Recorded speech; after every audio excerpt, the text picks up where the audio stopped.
Hello, everybody. Great win. Total team effort. Excited for our team, excited for the state of Louisiana, excited for LSU, all the former players, all the former coaches, everyone that's been involved and contributed to LSU. What a great day for LSU family. Total team effort, that's what it was going to take. Preparation, mindset, and confidence. We had it going into the week. We felt we were the better team the whole time, but we knew it was going to have to go out there and prove it, and we did. I thought our offensive line played phenomenal. James Craig has done a great job. To see the transformation of our offensive line from one year to the next has been really remarkable, and give him credit and give Lloyd Cushenberry and Damon Lewis the leadership that they've done with that offensive line. I'm very proud of them. The play of Clyde Edwards-Helaire, as we all know, was phenomenal. One of the best efforts I ever seen a football player in my 35 years of coaching. And also Joe Burrow. Those guys were great on offense. On defense, Kelvin Chancellor had his best game. 10 tackles, 3 tackles for loss. The interception that Patrick Queen he got right before the half, helped us win the game, and the fumble recovered by Ray Thornton. I thought that was some good stuff. You know, but I'm talking to the team today. Today's Tell the Truth Monday. And although that we won a big game, we didn't play our best for 60 minutes. I thought we played our best for the first half. Some parts of the game we played well in the second half. Some parts of the game we didn't. And I'm going to challenge our guys to play their best for 60 minutes. So that's what we're going to talk about today. On the Ole Miss, we're going to treat this week just like any other week. We're going to go through the process. Today's Tell the Truth Monday. We're going to enjoy the win. We're going to have a 24-hour rule. Then press on to Ole Miss. I'll tell you a little bit about them. First of all, they put this game on their calendar. This is the game that they want to win. This is a rivalry game. For them, they want to beat LSU. This is the team they would like to beat along with Mississippi State. And we know we're going to get their best shot. And they play great at home. It's going to be a great crowd, be a great challenge for our football team. On offense, they're a spread offense.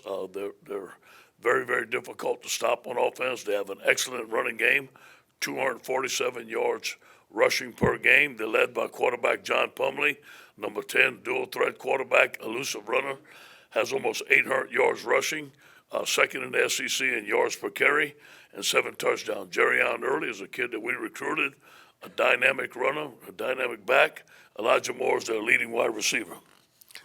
On defense, they are 3-4. They moved from a 4-3 to a 3-4 to 6 returning starters. They're only giving up 24 points a game, 123 rushing, 274. Benito Jones is an excellent defensive lineman. I tried to recruit him and know him well. Sam Williams is a good rusher, has 5 sacks this year. And they're very solid on special teams. We're very proud of our football team, and we're happy for all the things that we've accomplished. But still, we got to focus in on one game at a time. We have not by far reached our goal. There will be bigger games down the road for us to play in, and this is the biggest game we play in because it's our next opponent. Any questions?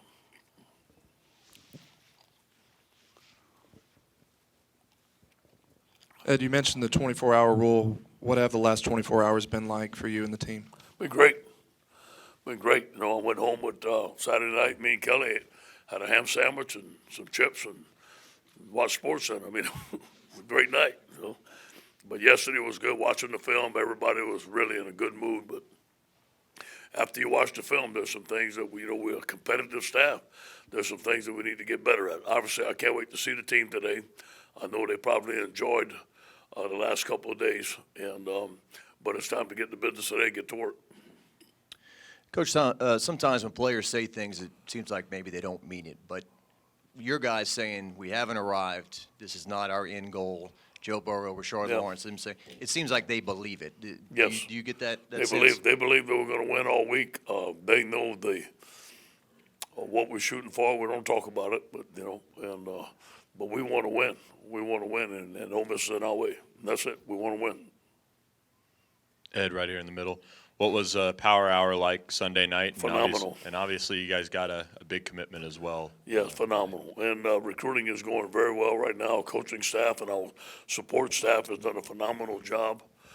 There's a lot of guys that want to come to LSU right now. We're going to have the best players coming to LSU. We're also in the 2021 class. There was a lot of players at that game. And there will be a lot of players this week at the game. Guys are coming to more and more watch us play and like what they see. It's been a great response on the phone. Ed, over here. Couple of things. How much did you guys study the Clemson game that Alabama played against them and glean anything from that? And two, were you surprised at how much it seems like you really were able to create a lot of confusion with your formations? Were you surprised that you were able to be that effective doing it? First of all, we did study Clemson. We did study Clemson in the summer extensively. I don't think we studied them that much last week. We have confidence in our scheme, especially offensively. There were some things on that film that I've never seen before done to that team. And was I surprised? I thought we could do it, but we had to go out and execute it. I thought it was very well executed, especially when they had 11 seconds left, the play to Clyde was a very difficult play to defend against that coverage. So I thought that Coach Steve Ensminger and Joe Birdie had the right things called, and they did a tremendous job against a very good defense and against a very good defensive coach. Coach over here. Going back to recruiting for a second, you've talked a lot about wanting to recruit Louisiana, obviously a ton in the past. Yep. Just what is your strategy with developing relationships with high school programs around the state, and has it gotten easier to recruit in the state since you've been here? You know, we call high school coaches every Thursday, and we have a high school coaches powwow every Thursday. We wish them good luck. I have the record in front of me. I know who they're playing. They love it. I believe we have about as good a relationship with most high schools in the state since I've been here. They all pulling for us. They all text me. They're all in communication about recruiting. I've talked to several coaches this morning, some of the top players. So I think that we're doing a better job in the state of Louisiana than we ever have. Coach, as a freshman, my first LSU game was 1977. Ensminger was the quarterback. Carlos Carson caught 5 touchdowns. It was 77-0. We never thought we'd see what we're seeing now, though, and I'm just curious because he was already here. We can't talk to him, but what is Steve saying about how this has been and his role in it? And what would you say about him, the conversations you're having and his role? About the job Steve Ensminger doing? Phenomenal. He's like our general in there. He's steady. Steve doesn't want any credit.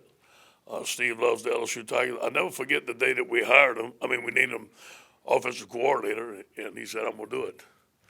And people don't believe I'm going to do it. I'm going to do it, and he's doing it. And I think it was a great victory for him. Coming back going on the plane, I told him how I felt. I felt that we got our guns loaded. We're going to win this football game. I felt confident. And I told that to several coaches. And when we got back, there was, I guess, several thousand fans at the airport. Well, he said, man, I ain't never seen nothing like this before. So he's very proud, but he's humble. He's on the work today. Don't want any credit. Just go on to work. Let's go beat Ole Miss. Steve's very mature, very smart. He's a team player. He's let Joe be involved as much as I've ever seen an offensive coordinator let a passing game coordinator be involved. Very unselfish, much like our team. Yeah, Ed, on the deep ball that Stingley got beat on, what happened? Because it looked like he turned to the sideline and got distracted. Yeah, what happened? Yeah, well, it was a good job on that part, and something that we have to cover. We had covered it, but we didn't cover it enough. What he did, he clapped and he looked over. Well, look over, they're changing the play. So our guys look over to change the play. He clapped, he faked, looked over, and the guy ran a fade on him. That was not Derek's fault at all. That's something that we should have covered more with him, and something we have to fix in our system. That was nowhere. He was doing what he was coached, so that's not his fault. I got to take the blame for that. Coach, you're right. Obviously, the LSU-Alabama game has a lot of talk of the trenches, O-line, D-line. You all have watched the film. How do you feel like those two sides played? Phenomenal. I was so proud of our offensive line. The first play, we have a double team, a bump combo, and we won it. We won it very well, and I felt those guys fought. They battled. They wasn't overwhelmed. Obviously, Alabama made some plays. They got a couple first-round picks up there, but I thought our line fought. I was very proud of them. I felt like they didn't run the ball. They had 137 yards rushing on us, which is too much. But last year they had over 200. They ran the ball in between the tackles. We couldn't stop them. So I thought both sides of the line of scrimmage played very well, especially in the middle. Over here in the front. Two-part question, but pretty simple. One, do you ever get calls or inquiries from other people in coaching who maybe their first big job didn't go as well as they had hoped, but they always believed if they got in the right circumstance, the second chance it would go a lot better. And the second part is just, I'm sure you would have loved to have killed it in your first job, but do you like the kind of moral of your story about learning and growing and having it? Sure. First of all, not many coaches call me. I don't know why. I can't answer, but I don't call many coaches neither. I got my staff here, and those are the guys I talk to. I go and talk to Kelly and my kids, and that's about it. Ole Miss was a great opportunity for me as a young coach. I wasn't that young, but it was my first job. It was in the SEC. I learned a lot of things. I learned how to do things. I learned how not to do things. So I'm very appreciative of that job. I don't like the results. But you know what? It prepared me for down the road to – Coach Carroll told me, he said, you're not going to figure out what type of coach you are until you're 50, 51. I didn't want to believe that, but it just takes a while, especially when you get your butt beat. You're going to learn how to get better. And I do believe that job trained me for the job that we're doing today. So I'm appreciative of it. Ed, from Saturday's game on third downs on defense, it looked like Kayvon Chaisson had one of his better games. What did you see from him there, and how effective did y'all approach third downs? In that I do believe that Kayvon had one of his best games. He's healthy. We let him rush. We didn't stun him a bunch. We came around the edge. We gave him a free rush to go outside the tackle, inside the tackle. He made a great play on third down with the tackle pulled. That was a big stop for him. And I feel like he's coming into his own right now. Coach, you kept Dave Aranda from Texas A&M. Are you confident you can keep Joe Brady from leaving? And what might that entail? This is Joe's first full-time job, and I do believe he's very loyal to LSU. I do believe he likes what's going on at LSU, and obviously we're going to compete to keep him. A guy like that's going to have opportunities, but we're going to compete as best as we can to keep him. All those things are going to happen after the season. Joe's worried about breaking down Ole Miss's coverages right now, so he's not even thinking about that stuff. But after the season, we have coaches that are going to get chances to go elsewhere, but the ones that we want to keep, we're going to fight like heck to keep them. Ed, I saw a picture that people put signs in your yard congratulating you after the game. Anybody ever put a for sale sign in your yard? No, I don't think they had to do that. Anyway, to that end, you've seen both sides of Yes. this. You've had the praise, you've had the criticism. Sure. Everyone's loving you and your team right now. Yeah. But does this help motivate you and drive you to know you're only as good as your last game, your last season? No question. You got to keep going. And Pete Carroll taught me this. Ed, don't read it. When you do well, it'll make you too high. When you do low, it's going to make you too low. You got to stay in the middle. So I just stay in the middle. Stay in the middle. It's not about me. It's about our team. There's a lot of good things that have happened to us. We got Joe Brady. We got Joe Burrow. We got an excellent staff. This is just a culmination of a lot of hard work. You went with 6 defensive back sets a lot on those third downs. Is that something that's pretty much made for something like Alabama, or is that something you could see yourself using more? Well, you see them receivers there. We could have put 12 in it sometime. I don't know. But that was some of the best receivers we've seen, so I think that's what's part of it. Coach, what is your opinion on your players live streaming and things in your locker room after the I game? wish that wouldn't happen. That shouldn't happen. And I addressed the player that did it. He felt bad about it. They so used to having those phones on them all the time. I mean, we have pregame meal, and I said, okay, well, you turn your phones off just a little bit so we can say the prayer.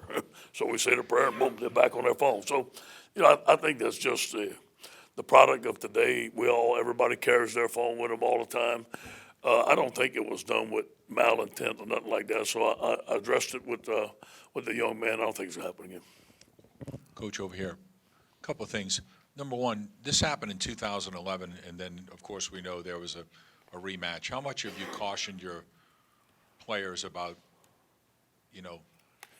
understanding that if things go the way you hope they go and the way they hope they go, this could happen again? Mm-hmm. And number two, after the game, I asked Jamar Chase about what the difference was, and he said, without a doubt, he just said 2 words: coaching.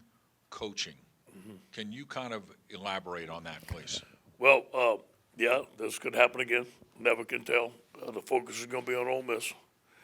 I think that we have a mature enough team not to look down the road, and because if we don't beat Ole Miss, it won't happen. And so I think that's our goal. So I won't talk to them about that much, and but I will talk to them about leaving alone after today. Let it go, move forward. I do believe Jamar brings up a good point. I think that the hiring of Joe Brady, going to the spread, doing the things that we're doing on offense, the daily coaching that they get from Mickey Joseph and Joe Brady, and recruiting great players. I mean, Jamar's a great player, a great talent. I think that's a combination. Yeah, Coach, you said a lot of times this year that, someone at some point is going to be able to stop your offense, but against Alabama, you get back to that 40-plus mark for the first time in about 3 games. Just what was emphasized throughout those 2 weeks of preparation? I'll just tell you, it's confidence. We got him, Coach. I passed by the office. How we doing, fellas? We got him, Coach. Okay. Protect the quarterback. They had him. They did a good job. And obviously, we had 2 touchdowns we missed. You guys saw that. And we had an overthrown ball that would have been a touchdown.